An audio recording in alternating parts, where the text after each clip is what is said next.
Hey everybody, and welcome back to the shop. In this video, we're going to finish up the frame for the plasma cutter. That means that we're going to build, powder coat, and install these gussets right here. All in all, this one's pretty straightforward, so let's get right into it. Let's kick it off with some plasma cutting. I programmed this on a cam program that I've been building called Metalhead Cam. It supports Linux CNC based plasma cutters. It's completely free, and I hope one day it'll replace sheet cam for home plasma cutters.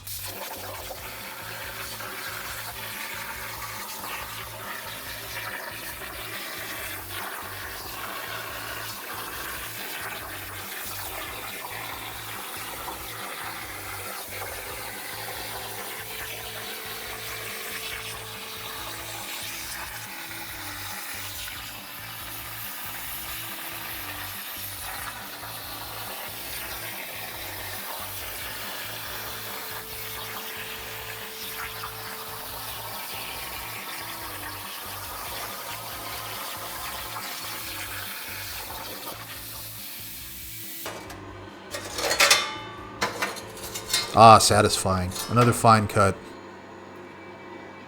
There's very little dross on this, but I'm going to go ahead and grind everything to a shine since we're going to be powder coating this.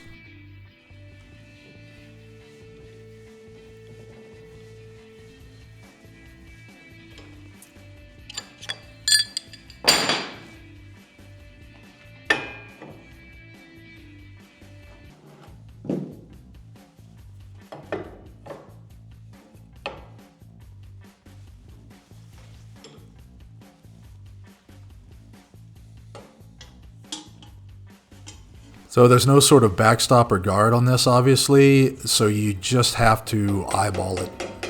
Measure twice, bend once.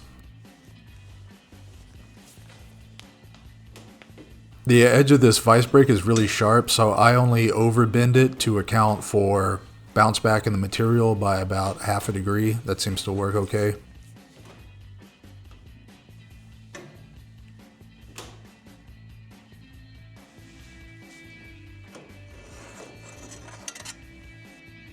And I'm off by a degree or two, but it'll work. Now for the real fun. Very satisfying using this thing, but it is limited in the bends that you can make with it.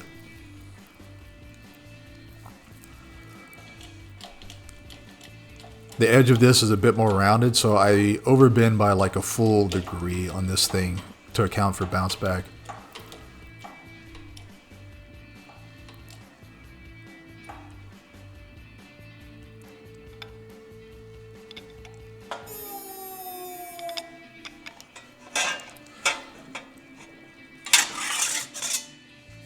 All right, let's check our progress so far. Not looking too bad. And here we go back to the vice brake for the third and final bend.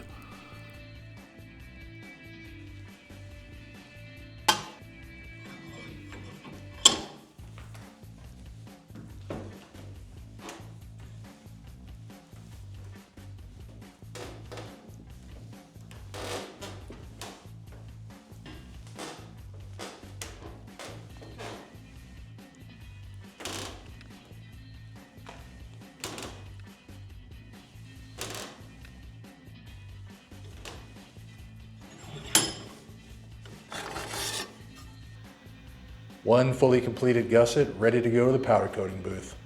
When I was done with the bending, I didn't film this, but I reamed the holes out so that they're round and the correct size. It's very difficult to get a plasma cutter to create a perfectly round hole, and since I cut these without hole underspeed, they were a little wonky. I use these two tools.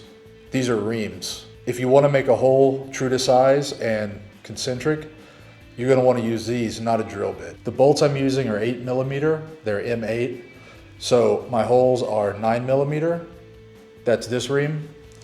And the holes on top here, I decided to ream them out to 10mm to account for minor flaws in my bending. I imagine they're not going to land perfectly in place.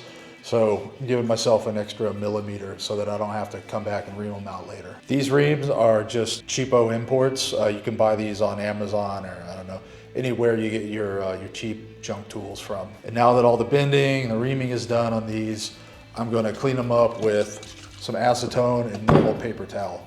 Paper towels do leave lint, but I'm gonna blow everything off with air right before I powder coat it.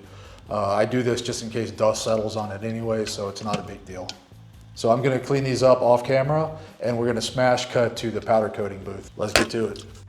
All right, time to hang these up.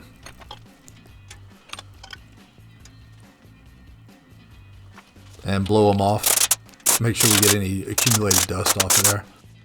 And this is where disaster strikes. So I mentioned in the last video that I was getting a new, hopefully more capable powder coating machine. I'm using it now, although unfortunately I haven't really learned how to use it correctly at this point.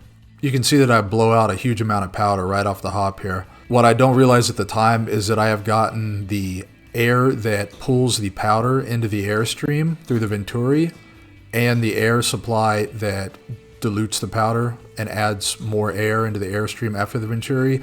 I've gotten those backwards. So I have too little airflow with too much powder going into it. Before I started with this, I thought I had it right, but you know, I didn't. So the second problem that I run into, you can see here, is that the powder is not really trying very hard to cling to the part. What I realized later is that I have the voltage set correctly. It's on 50 kilovolts, but I've accidentally left the current, the amperage, down to its lowest setting. You can see how crazy I got with it. I look like a freaking blueberry here. Like, how do you even get powder on your back?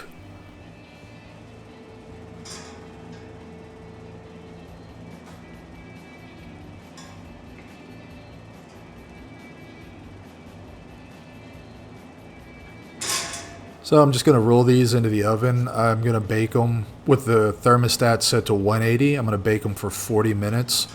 That's 20 minutes for the oven to heat up and 20 minutes baking them at 180 Celsius.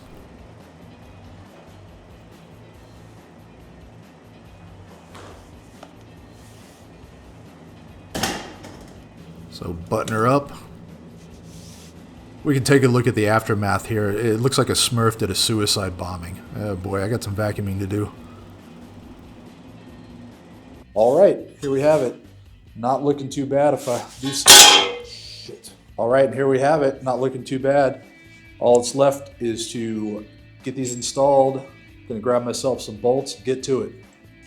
There's 6 bolts per gusset. I'm just gonna put them all on hand tight initially. And then I'm going to tighten them up in 2 rounds.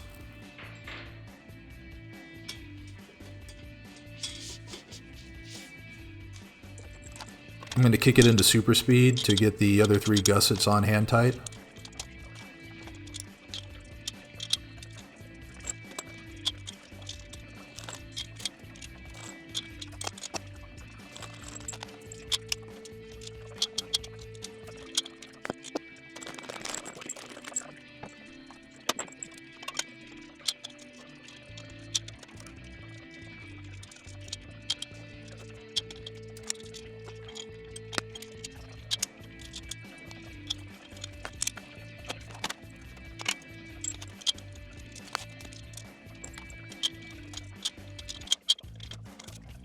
Naturally, the very last holes don't quite want to line up. They're like half a millimeter off.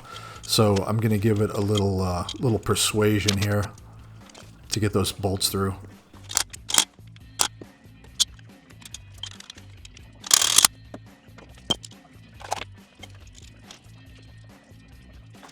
So the first round of tightening is to tighten all the bolts on top, leaving the legs hand tight.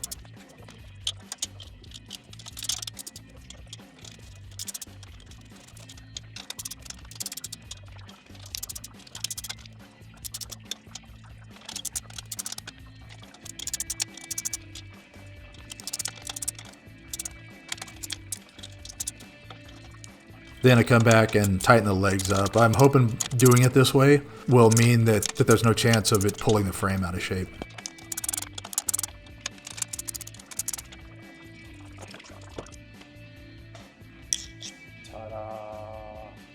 And now for the finishing touch, a shiny red e-stop button. Click. Perfecto. And just like that, we're done with the frame.